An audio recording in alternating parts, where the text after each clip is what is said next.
have? No. It's totally treatable. It's cheap to treat. No dogs ever die from it. And the dogs that get sick are only just fat and lazy and have a poor coat. So it's not the worst disease, but it's certainly something you want to control if at all possible. Okay, let's talk about some of the other databases in the OFA database for you guys. Canon Hip Dysplasia. So you are ranked 154th out of 190 for all breeds that have at least 100 radiographs in the OFA database. So this is where you don't want to be number one. All right? So 154 out of 190 is pretty darn good. You guys have really good hips. Okay, 81.6% normal for your breed, with 30.2% of your breed having excellent conformation. And the average for all breeds is 15.7. You've got twice as many more excellence than on average than all the other breeds. So that's a pretty darn good reason why your hips are so good. Your goods are 56.8 and your fairs are 7%. Usually your excellence and your fairs are about equal, or sometimes your fairs are even more frequent than the excellence in certain breeds. But you guys way outdo the fairs with the excellence. 5.8% dysplastic. The average for all breeds is 11.4%. So again, really darn good hips. 3.5% moderate, 2.1% moderate, and 0.1% severely dysplastic. So what we tend to see is that breeds that were established based on a working phenotype have much, much better hips. You know, especially a running phenotype have much more better hips. So the bottom line is, when your breed was established as a hunting breed, as a desert racing breed, okay, especially a racing breed, because greyhounds, not all greyhounds, but racing greyhounds have the lowest frequency of hip dysplasia, because you can't race, you're out of there. All right, and for a long time the experts were saying, well, hip dysplasia does not exist in racing greyhounds, and now we've seen some hip dysplasia in racing greyhounds. But the thing is, selection. Again, the number one important thing about breeding is selection. If you're only selecting for the best to do a certain thing like run, okay, you're going to select against hip dysplasia. And that's what your breed did in its development, why you have such good hips there. Okay, here are the trends. So we take 5-year periods, and so after this year, we'll be able to add the next 5-year period in. But pretty much what we look at are excellence versus dysplastics. Okay, because the grade of the OFA grading is very, very important and very much linked to the number of dysplasia liability genes that are present in your breed. And I'll show you that data before we finish up here. But your excellence started very high. Okay, your dysplasia was 5.8, which is about where it is now. Your excellence have gone up over time, so you're selecting for excellence and for much better hips. And your dysplastics, they've gone, they jumped up a little bit here, they've gone down. Your lowest was the last 5-year period at 3.6% out of 361 radiographs evaluated. So you're doing pretty darn good with hip dysplasia. But certainly it's something you don't want to take the eye off the ball with. And so keeping it as a chick requirement, I think, is an important thing. 1 out of every 20 dogs being dysplastic is still not a good thing, and something you want to select against. Elbow dysplasia is interesting because you're ranked 47th out of 134 breeds that have more than 100 radiographs in the OFA database, and that's based on 285 elbow evaluations that have been done. So 93% of your dogs are normal. So elbow dysplasia is not the most frequent disease that we see. So even though you've got low numbers here of 7% dysplastic and 93% normal, you're still at the upper half or upper third of dogs that have been evaluated. 5.3% are grade 1, 1.8% are grade 2, and none are grade 3. So 15 grade 1s, 5 grade 2s, and no grade 3s. Grade 1 elbow dysplasia, I upset the radiologists when I make a statement that grade 1 elbow dysplasia is a disease of the radiograph. Okay? Because the bottom line is dogs with grade 1 elbow dysplasia never have clinical signs. It doesn't cause any discomfort to the dog, but it is a definite diagnosis. The hold on, my battery's running low. I better plug that in. So the bottom line is, and in Europe for a while, for breeds that had high levels of elbow dysplasia, they would say for some of those breeds, go ahead and breed your grade 1s. But what we find now is that, there you go, is that when you diagnose a grade 2 or a grade 3 elbow dysplasia, and then you look at the siblings and the close family members of that dog, you'll see a lot of grade 1s. So grade 1 is telling you you're starting to collect elbow dysplasia liability genes. And that's something you need to pay attention to, because if you don't pay attention to it, they'll cross a threshold and become clinical disease. And that's the importance of grade 1s. And now for the Bernese Mountain Dogs in Europe and in many other breeds in other countries, they're now saying, yeah, you shouldn't breed the grade 1s, because we're seeing more problems letting those grade 1s breed, because they have elbow dysplasia and they have those genes in them. So that's the story with elbow dysplasia. Let's talk about some of the big diseases in your breed now. So chylothorax, it's interesting, when I wrote the book, you know, at that time, it wasn't on my radar at all. But you know, I'm writing the book, and for every single breed, I've got a chapter that goes, you know, 4 pages or whatever. And I'm looking through the published literature. I'm looking through case reports. I'm doing PubMed searches on Afghan Hound or Afghan Pinscher or whatever, and seeing every single article that ever mentions your breed and what disease is it talking about, and what statistics does it give us, and what, you know, and what data. And I'm seeing chylothorax. You know, case study of 5 dogs, 3 of them Afghan hounds. Chylothorax, a case study of an Afghan hound with chylothorax and lung lobe torsion. Chylothorax, you know, and none of them were about Afghan hound chylothorax. It was all just about chylothorax, but Afghan hounds were being overrepresented.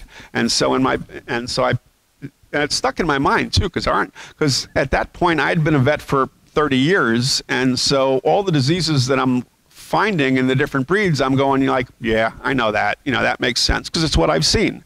You know, my practice, I have one breeder client in my practice, because I've got Dr. Ann Huntington 2 miles away, is a reproductive practice, and she has all the breeder clients. So all I see all day long are pet dogs and cats. And I see what is out there and what occurs. And so it doesn't surprise me when I'm seeing certain things in certain breeds. But this chylothorax thing in Afghan hounds, so I put it in the chapter, and it's there. And now, you know, and eventually I guess you guys started figuring out we're having a problem with chylothorax, because you now have a blood draw and some research that's going into it.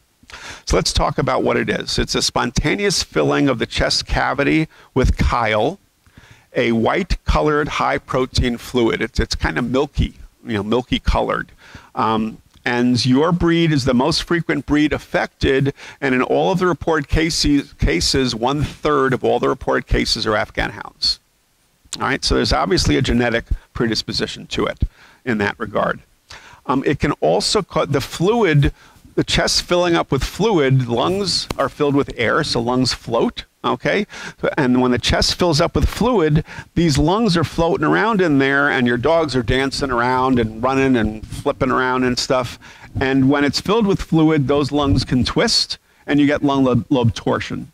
So the fact that you also see lung lobe torsion in your breed, almost always it's related to chylothorax. So it's not a separate disease process. It's part of the expression of chylothorax that you're looking at there. There's no age or sex predilection. You see it in young dogs, see it in old dogs, males and females. There is no, it's not a simple inherited disease, so it's an unknown or a complexly inherited disease process. And the genetic research is being established at the University of Missouri at Gary Johnson's laboratory, who's an excellent researcher. And so there was a blood draw today for chylothorax research. And not only do you need dogs that were affected, but you need normals as well in order to do any kind of research. And I'm going to talk about that in a little bit when we talk about a DNA repository, because that's something you definitely need to have established for your breed to be able to do any kind of genetic research to help your breed out. Okay, so you know, I don't have a lot to tell you about it. I mean, I'm not going to get into how to treat it. You're going to get some expert internist here to be able to talk to you about chylothorax and rutin and all the other stuff that's involved. I'm talking genetics today, so we're not going to get into that. But it is a disease, you know, for a breed that doesn't have a lot of disease processes, it is something that you do have, and it would be nice to figure it out and try to work around that. And Dr. Johnson's been really good about identifying genes, so he's a pretty good researcher in that regard. Afghan hound myelopathy. So I was taught about Afghan hound myelopathy when I went to vet school at Cornell, because Dr. De La Junta is the neurologist, was the neurologist at Cornell, and he wrote the book on veterinary neurology, and so he drummed into us all of these breed-specific disorders. So I figured I was going to see Afghan hound myelopathy like every month, you know, out in practice, because he details all these different things. And of course, I have never seen a case of Afghan hound myelopathy in almost 40 years of practice now. So it's a rare fatal disease of Afghan hounds, but it's a very breed-specific disease. And one thing that any vet that went to Cornell understands is that neurological diseases have a pathological basis that you identify under the microscope, and it's always exactly the same. So when you have a spinal cord disease, the tracts of the spinal cord, that's a genetic disease, the tracts of the spinal cord that are going to be affected are going to be the same and are going to differentiate that disease, Afghan hound myelopathy, from Weimaraner myelopathy, from any other disease process in that regard. It's a very specific disease. It only affects Afghan hounds. It's a mutation that occurred a long time ago and is a rare disorder in the breed, but it does exist. Has anyone specifically heard of a dog that had Afghan hound myelopathy? Okay, so a couple of head shakes there. Rare disease. Onset of 3 to 13 months of age. It's a young dog disease. Rapid progression from weakness to spastic paralysis, and then death. They do not survive this. Young dogs becoming paralyzed and dying. The thing I want to point out to you is that this is not related to the disease process called degenerative myelopathy. Okay? And degenerative myelopathy does not exist in Afghan hounds as a disease process. And this is a confusion that's occurring across all breeds right now, again, because of the commercialization of genetic testing. So the SOD1 mutation that was identified by Dr. Coates at the University of Missouri as a liability gene for degenerative myelopathy, is a simple autosomal recessive liability gene. Every dog that has degenerative myelopathy clinically must have 2 copies of that gene. Okay? That gene occurs in every single breed and also occurs in mixed breed dogs. That mutation in SOD1 occurred in ancestral dogs before the separation of breeds. It's an ancient mutation. And that's why every breed can be tested for it, and every breed has a certain frequency of that defective gene. Some breeds have a 90% or more frequency of that mutation, that only about 7% of dogs don't have that mutation in their breed, and no one in the breed ever gets degenerative myelopathy. Because degenerative myelopathy is a complexly inherited disease. It requires several genes, only one of which we've identified so far. And if you don't have all of those genes, you'll never develop the disease. Only 6 breeds have a specific genetic inherited problem with degenerative myelopathy. All right? Dr. Coates has identified degenerative myelopathy in about 30 breeds, but all the rest of those breeds are single cases in which those dogs probably had a private mutation, which means that another mutation occurred in them which allowed them to develop degenerative myelopathy. But and many of these breeds, they're very populous breeds, and if the disease process occurs in those breeds, you would see it. You know, people would know it, it would be diagnosed, it would be documented. So the fact that you have a myelopathy in your breed is one thing, but you don't have degenerative myelopathy You should not be testing for the SOD1 mutation, and if you are, you should not be paying any attention to it. It has nothing to do with the health of your dog. If you're selecting based on the SOD1 mutation, you are hurting your selection for anything else that you're trying to do, because you are, again, anything you add, any selective parameter that you add diminishes your selection response to anything else that you're selecting for.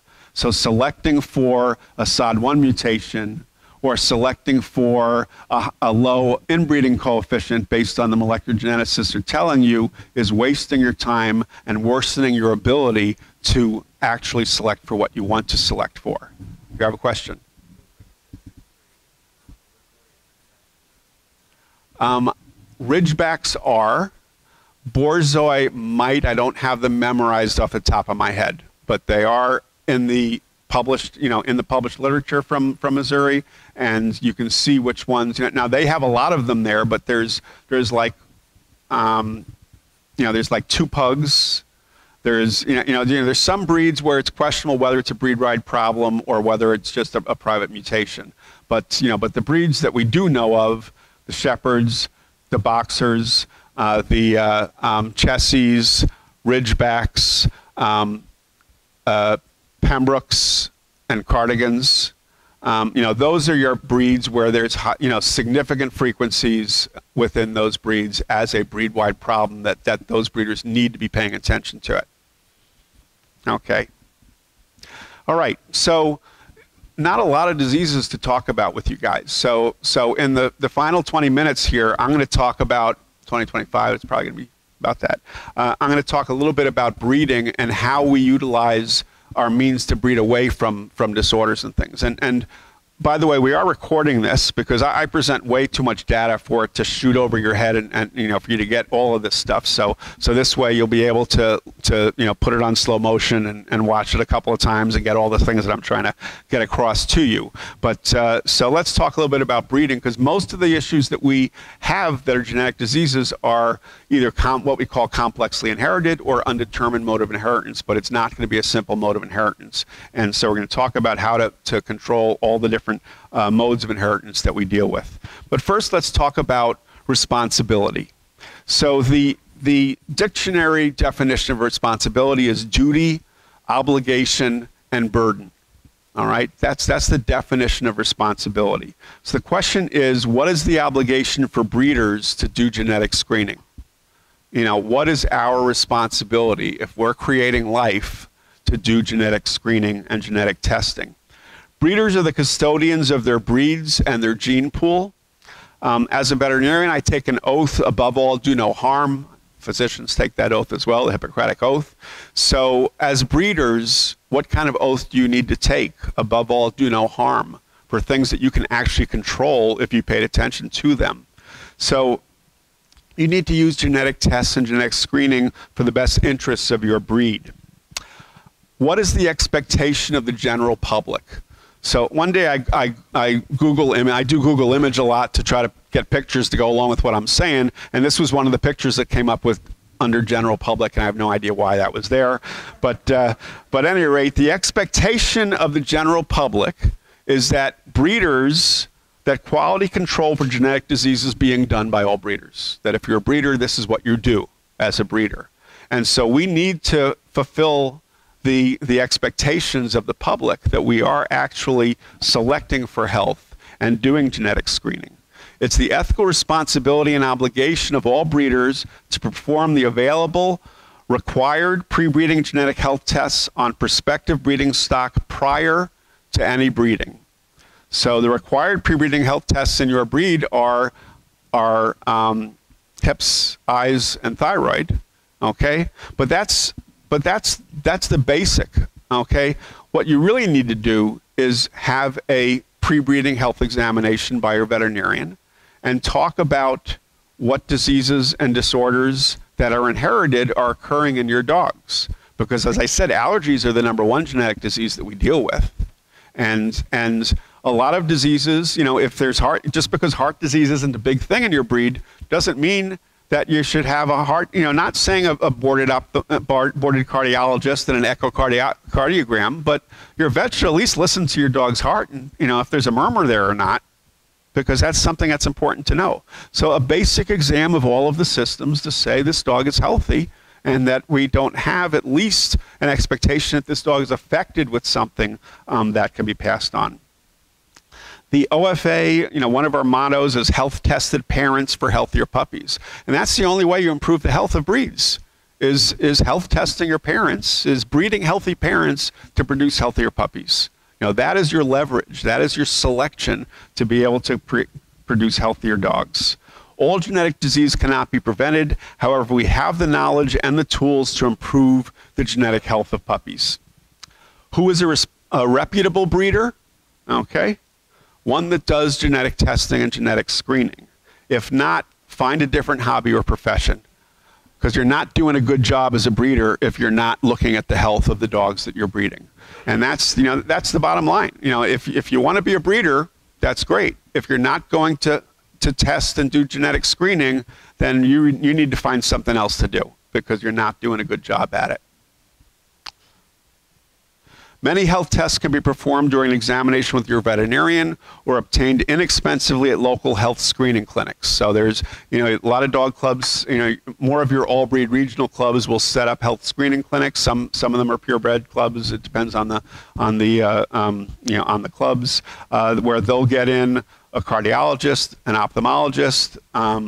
It'll be done at a vet hospital where the owner will do hip evaluations and elbows. If you're doing hips anyway, it's not that much more to do an elbow radiograph as well. Once in a lifetime test, okay, and know that you've got normal elbows as well.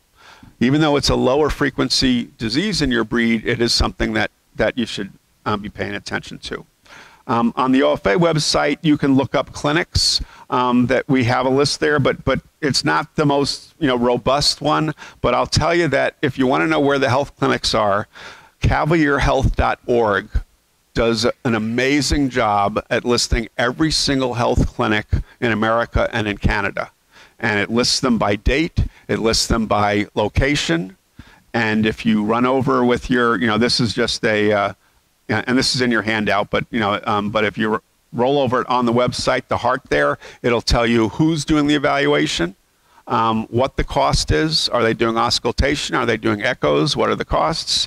Eyes, blood draws, hips, all the different tests that they can do there. So if you're looking for a one-stop shop to get all your testing done, you can look up these clinics there, and it's going to make it very affordable and very easy to do. So let's talk about managing genetic disease in my closing pieces here. So let's talk about dominant genes, all right? So with a dominant gene, if they have the gene, if it's a simple autosomal dominant, if they have the gene, they're going to be affected. So we really don't have a lot of simple dominant genes that occur in dogs or in purposefully bred animals, because if they have it, you don't breed them and you get rid of the disease. So the problems that we have with dominant genes are what's called incomplete penetrance, where some dogs have the gene, but they don't get affected by it. So only a certain percentage of the population penetrate into the genotype penetrates into the phenotypes where you see affecteds, or late onset diseases, where the disease onset is long after the breeding life of the dog. So this is again the problem